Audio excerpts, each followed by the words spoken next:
Hello बच्चों, let's see the question. The question said that a particle of mass m is located outside the uniform sphere of the mass m. So यहाँ पर हमें क्या दिया हुआ है कि एक स्मॉल मास m है और पार्टिकल का मास स्मॉल m है जो कि located outside the uniform sphere. Therefore, let us consider the uniform sphere.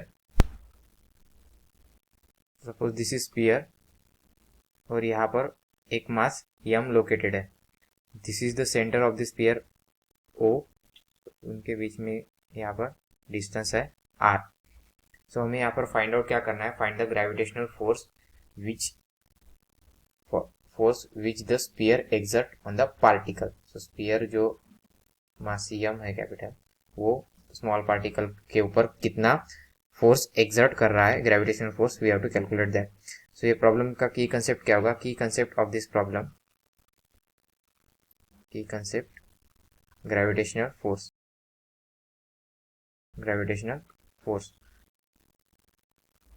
तो जैसे कि हमें पता है जो ग्रेविटेशनल फोर्स होता है वो कंजर्वेटिव फोर्स होता है. Gravitational force is a conservative force. तो देयरफॉर जब फोर्स कंजर्वेटिव होता है उस समय acceleration equal to minus dv by dr, where v is a potential of the sphere. Therefore, so v equal to potential of the sphere क्या होगा, minus gm by r at a distance, potential at a distance r equal to minus gm by r. So this become a equal to, जैसे कि हमें पता है indirect जो force होता है, force equal to mass into acceleration. Therefore this become mass into minus dv by dr. Therefore f equal to minus m d by dr. v की value हमारे पास है minus gm by r. So this become f equal to m by यहाँ पर कितना होगा, R square.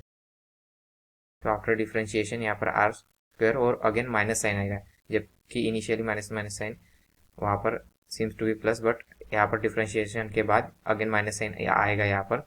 Therefore we will get the force equal to capital gravitation constant into mass of the sphere into mass of the particle upon distance between, square of the distance between them.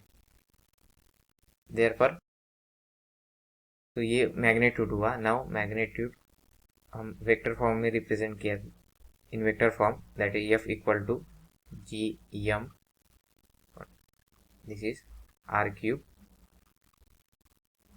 r vector in direction of r. This is in the vector format magnitude. तो आशा करता हूँ आपको solution समझ में आया होगा. Thank you.